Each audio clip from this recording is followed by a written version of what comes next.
Welcome back, everybody. It's Natalie. It's Hotshot Adventures. So today we're doing part two, and it's definitely going to be a three-parter. I remembered some things yesterday that I probably should go over with you guys before we get into my high mileage trucks and what I've done to them. Today we're going to go over, a couple different ways to start Hotshot when you are picking a truck for yourself to start your own Hotshot business. That's what we're going to cover today. It's probably going to be a little bit extensive, but I'll do the best I can to make things go quickly for us here. So it's kind of hard to tell, right? If you are just starting your own hotshot company, you really can't foresee the future, right? We don't know what's going to happen. I was not sure. For example, I'll give you guys myself as an example. When I first started in hotshot, I went through the enterprise rental program. I did that for one truck. And the reason why I did that is because I had just gotten out of CDL school. I've been in transportation, as you guys probably know. I've been in transportation for a long time, but always in the office. So I never was an actual driver or an actual owner operator. Never had my own trucking company. I just ran a lot of other companies, right? At various levels and in different various departments, right? When I started, I did go through CDL school. My thoughts on that were, I'm going to go ahead and knock it out now because I don't want to limit myself to haul only 10,000 pounds worth of freight or only have a GCWR of 26,000 or less.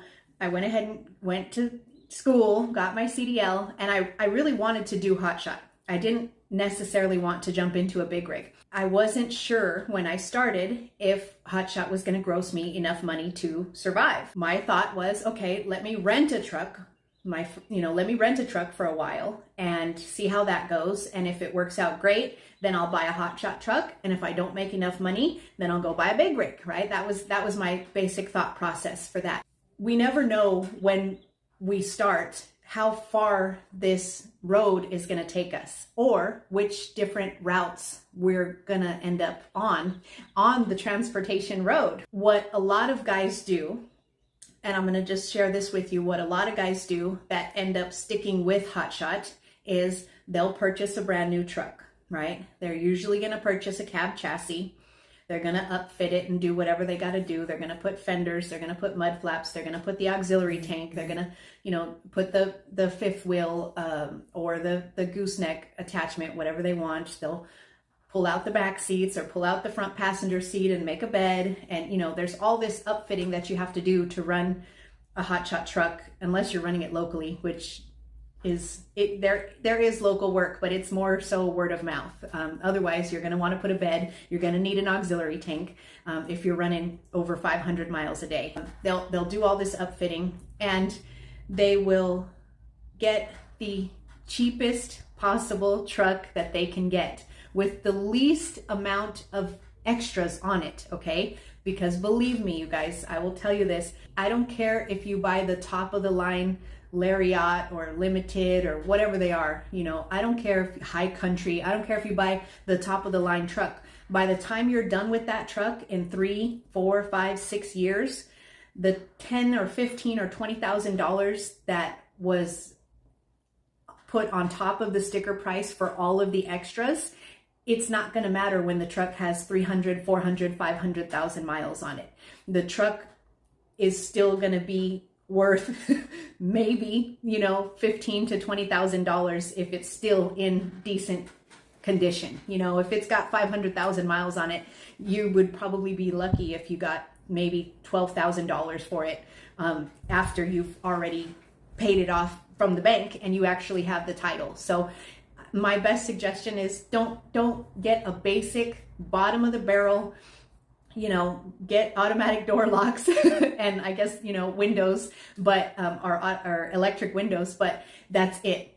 Don't go any farther because it's not going to increase the resale value of your truck once your truck has as many miles as it's going to have when you're ready to be done with the truck. That's my suggestion. What a lot of guys do is they'll buy a new truck, right? And they'll get payments, 5 to 6 year payments, which I do suggest you do that. Get a loan that's, 60 to 72 months, because In the beginning, it's going to be really hard for you. If you're doing your own MC and your own DOT number, it's going to be really hard for you. So you want to keep your minimum payment as low as possible. Do the 5 to 6 year, on that. But what a lot of guys do is they will double down on their payments. That's a thing that I do, is I double down on the white truck. I doubled down on the payments on that truck. Obviously not in the beginning, but once I got caught up and once I got rolling, I started doubling down on the payments so that the truck could be mine. Now I have the title. If I want to sell it, I can sell it. If you double down on the payments, yes, it's going to be hard. Yeah, it's going to be hard. But the trick is you want to pay the truck off before anything big goes down, right? Before you have to put in a new turbo or a new transmission or a new whatever. You want that thing paid off. So they'll pay it off. They'll double down on their payments, right? Pay it off within 3 years when the truck has more or less about 300,000 miles on it. And then they'll grab the title of that truck. They'll sell it privately, right? It's got 300,000 miles on it. It's still worth, a good $15,000. And in those 3 years, look at how much money you made off of the truck. So you'll sell it for 15, just say, 15 grand, you sell it for 15 grand. And then you take that 15 grand back to the dealership and you go purchase another one. Bottom of the, not a lot of electrical, okay? You don't want a lot of electrical because it's just more crap that's going to go wrong, number one. And number two, when you're out driving your truck, you will get frustrated. Me and my guys, all of us, anybody that I've talked to gets frustrated with all of the extra electrical and safety features that the truck has. Once you start driving, you're going to want to drive your truck, you don't need your truck trying to help you drive it, right? So it's going to be frustrating for you anyways. There's no need to get all of that extra stuff. Now, a big suggestion, if you guys are going to purchase a brand new truck, please invest in gap insurance. It will cost you more. Yes, it is an extra. Not every dealership is going to force you to get gap insurance.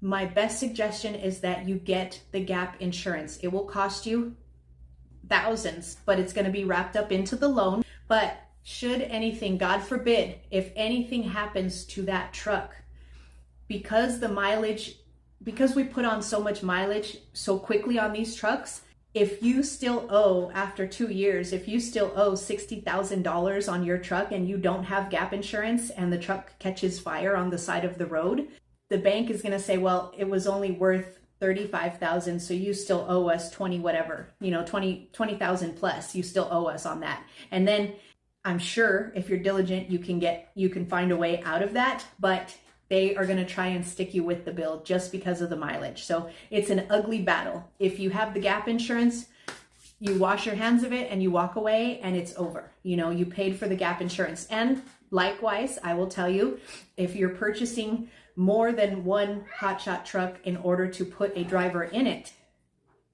hello.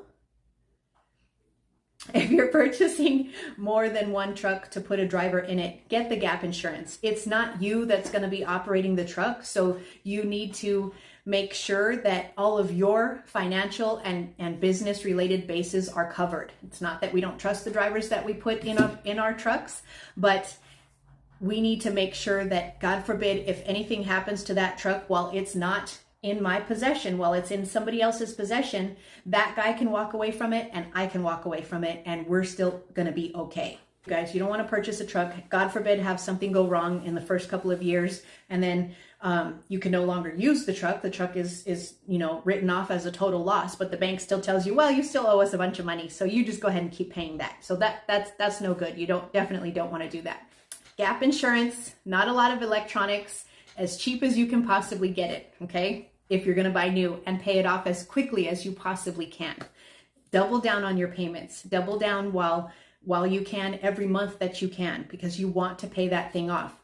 If you get the loan for 6 years, it's not likely that you're gonna be in that same truck after 6 years of running hotshot. You may not. We don't know. But the quicker you pay it off, the quicker it's yours, and you don't have that, $3,000, let's say if it's a $1,500 minimum payment and you're throwing $3,000 at it every month or mostly every month, then that's $3,000 in 3 years. You will be putting straight into your pocket because you're running a paid off truck. Why do you think I'm keeping the white truck? Because it's paid off. I don't have no payment on that thing, and it's a blessing. Whether she sits in the front yard, she's okay. She's not really costing me very much money in order to do whatever she does or whatever she doesn't do. Now, what some other guys do, in the first video, you guys, I talked to you about the handy guys, right? The guys who know how to flush their fluids and plug tires and rotate tires and do their own brakes and do their own filters, all those guys. Some of those guys will purchase a older truck, right? Purchase an older truck and run through it top to bottom, as I discussed in the first video. And instead of purchasing a brand new truck for between $60,000 and $70,000, they're going to purchase a used truck, which may be, 8 years old, maybe 10 years old, that is only going to cost them about $30,000. That's got, say, under or around 100,000 miles on it. And they've basically just cut their payment in half or even less. Their payment is half of what it would be on a new truck, but they have the knowledge and the expertise and the willingness to put some time and effort into keeping the truck running and doing the maintenance, doing the upkeep and stuff like that themselves. So I would consider that a slightly higher risk move, but it minimizes your payments. So again, it's wherever your skill set is or what you may choose to do in those respects. We watch videos on YouTube. We get super excited. We get pumped up. Oh my God, Natalie's doing it. If she can do it, I can do it. She said anybody can do it. And it is true. Anybody can do it. That doesn't give up, that bets on themselves, that has the bankroll behind them, that can pull from when something happens. Because believe me, you guys have seen me in these last 4.5 years. Something has happened every year. Every year for me, something has happened. At least one thing, if not more, big things have happened. So it is a high risk industry that you are looking at getting into. Now, if you do not have any experience in transportation, okay, I had experience in transportation, just not in driving. If you have zero experience and you're just watching YouTube and TikTok and Facebook shorts and you're following everybody, you're super diving into looking at hotshot trucking, I would strongly suggest when you purchase your first truck to not purchase a 5500 cab chassis, okay? And the reason behind that is because you are brand new in this industry, and number one, you don't know if you're going to like it. Number two, you don't know if you're going to make it. And number three, we never know, what's going to happen. I mean, things can happen which are outside of our control that can ruin the business, or that can ruin, what if you get in an accident that's so bad, I don't know, your legs are crushed, or God forbid, there's terrible things that happen that don't even need to be your fault, but they will completely ruin your business. When we start out, if we don't have the trucking experience, just buy a 3500 pickup truck. Is there a length law? Yes. You're supposed to be 65 feet or less. You're probably going to be 68 feet. And run with it. Buy a pickup truck, buy a 3500 pickup truck. And the reason why I say that is because if you continue in hotshot after 1 year or 2 years, you can pull the bed off. You can be like me, pull the bed off, make it a homemade cab chassis, just like I've made my trucks. You can retrofit that truck to where it's better suited for your business, as well as, whatever your operation turns into, because that's another thing. You don't have no direct customers. You don't have no leads. You more than likely don't have any direct customers. You don't have any leads. So you're not sure where this business, what connections you're going to make as you start your business. So get a 3500, because God forbid, if you don't make it in hotshot, you probably will have already put 100,000 or more miles on the truck. And that means you're upside down in the payment, okay? The truck is no longer worth what you owe on it. So you will be stuck with the truck, unless, of course, you file for bankruptcy for the LLC or the company, that you've created. Then you can give it all back, and, you pay for it in other ways. If you start it, you buy the truck, it's a 3500 pickup truck, 4-door, if it doesn't work out in hotshot, at least you still have a truck that you can do something else with, instead of having like a 5500 cab chassis where what else are you going to do with that? Make it a box truck, make it a refrigerator, truck. I mean, your options are much more limited if you get a 4500 or a 5500 instead of just the 3500 pickup truck. If you stick with Hotshot, pay that 3500 pickup truck off as quickly as you possibly can. Pay it off. If you want to upgrade, again, as soon as you pay it off, you can trade it in and say, you know what, I want a 5500 cab chassis and I'm going to put, this and this and that on it yourself.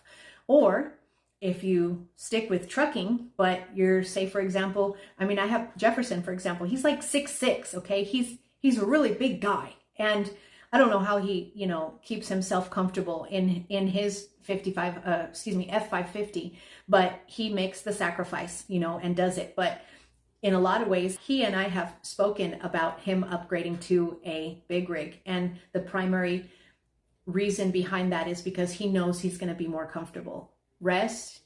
Good rest is a huge need when you are running full time like you are. If you buy the 3500, right, run Hotshot for a minute, a year or two or whatever, and you are just so uncomfortable and you're like, you know what?